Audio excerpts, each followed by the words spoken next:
What is the essence of that, and what makes a good brand, or what makes a good logo, would you say? Dude, that's really good. I love that because I never thought about that for 30 years, and now it's one of my big focuses. And if you really want to build an asset and have something of longevity, you really do need to focus on your brand. Can you get it trademarked, right? Is there any intellectual property that you can file? What is that color palette? How do you want to make people feel? Because what they say is in the branding world,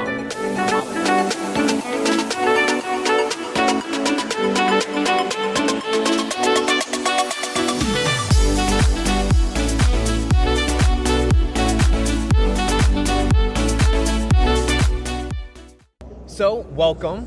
Thank you. Please state for the audience, who you are and what you have done and created. Oh, that could take a while. Right? Well, you're on the Thrive Bites podcast. I'm Dr. Colin Zhu, so thank you so much for being on. I appreciate that. Whenever I get asked that question, I got to do this. So, my name is Greg Ryder, and I'm an AAGG. Okay. You know what that stands for? Please. Just an all-around good guy.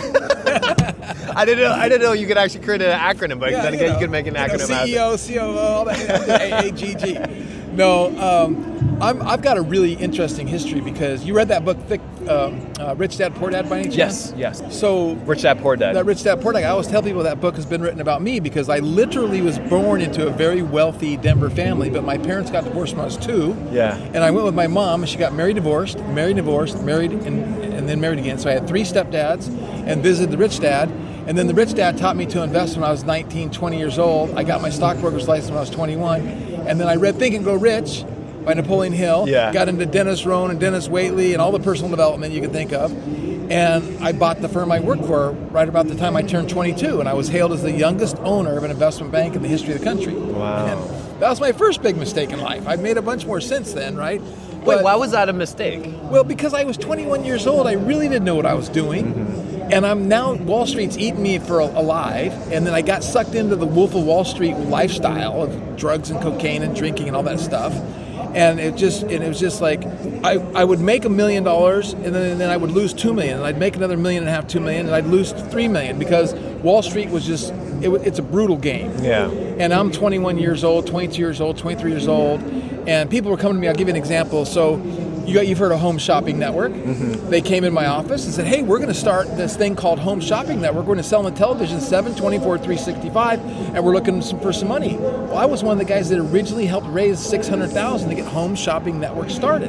And you think about that, back in 1982 or 3 or whenever it was, no one was giving credit cards over the phone. There was only 3 channels. Cable was just coming out, so it was very revolutionary. And I like to say this. You've heard of the trickle-down economics?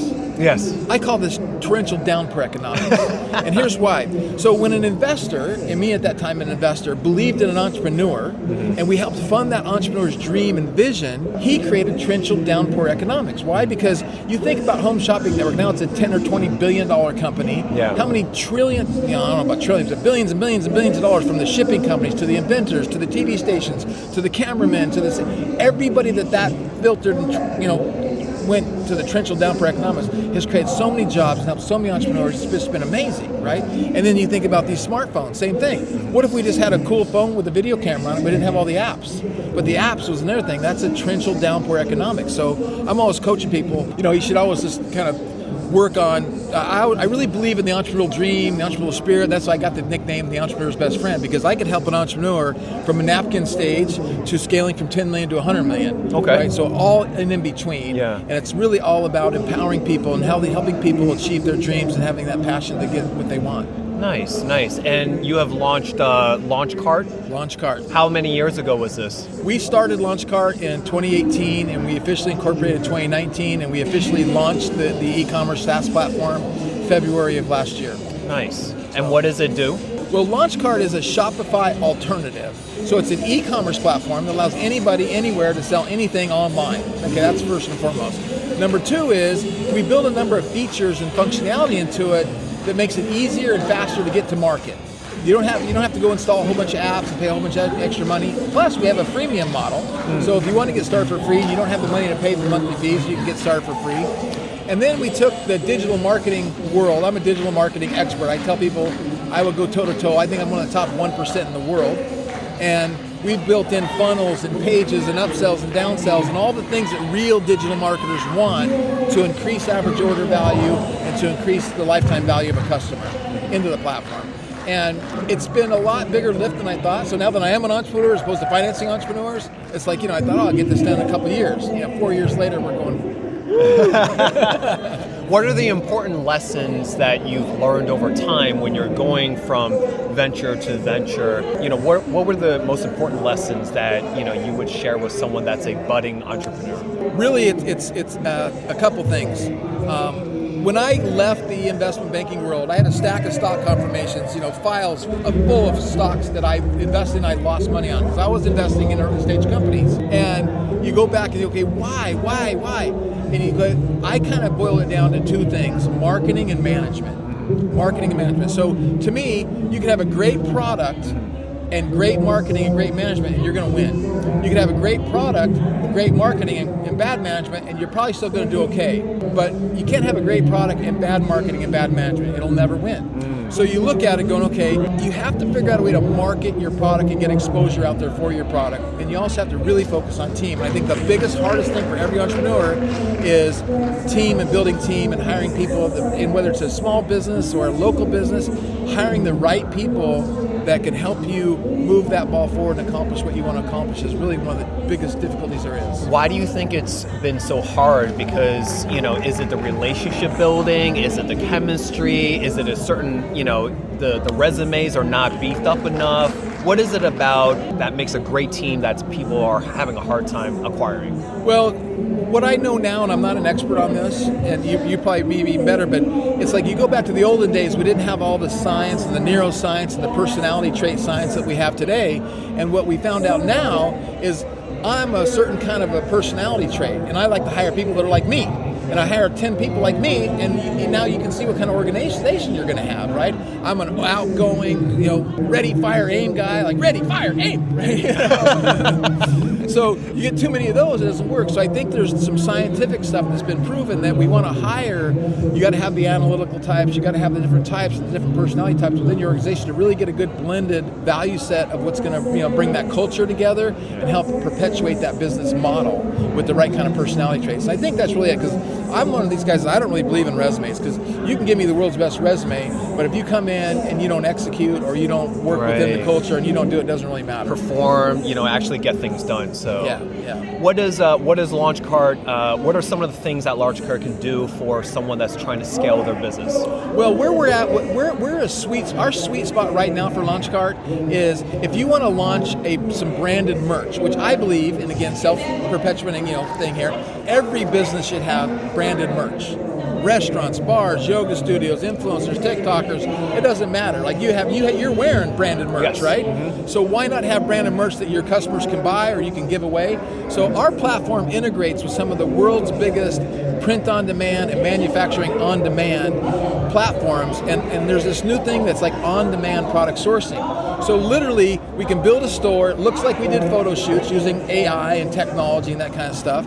And there's no product that's ever been built, but you can buy a shirt, and then that shirt is printed and then shipped. It's embroidered and it's shipped. And it's print on demand, and even backpacks. They'll print the design on the fabric, cut the fabric for the backpack, sew the backpack, and ship the backpack. Wow. Shoes, print the design on the shoes. I have my own branded LaunchCart shoes. Nice. They cut the material, sew the material, glue the material, and ship the shoes out. Wow. So it's a whole new industry, and I think everybody should have that. And it also really works I invented this little widget, and it's hard to kind of make really good money off one widget, but if I have the widget and that's my hero product, why wouldn't I have some branded merch or some coffee mugs or some water bottles or other products to go along with the widget that I invented? So that's kind of our sweet spot with LaunchCart right now. What do you hope to achieve in 3 to 5 years? I am going to revolutionize e-commerce globally, and I'm going to empower communities globally, everywhere from South Africa to Bangladesh, and we're going to give people the ability to build, launch, and scale e-commerce stores with very, very little to no money up front with this on-demand. So we're leveraging my relationships, my core expertise, and our technology stack to go and to get real brands in the on-demand product sourcing. So whether that's Nike or Adidas, or whether that's Dolce & Gabbana, or whether that's Yves Saint Laurent, luxury brands, we're building a platform that incorporates Launchcart, but also incorporates what I call the source and sell marketplace. And we're building technology into the source and sell marketplace that gives the protections to the brands so they really feel comfortable with getting into this on-demand drop shipping. It's a form of drop shipping marketplace. And the way we're doing is we're incorporating banking as a system. So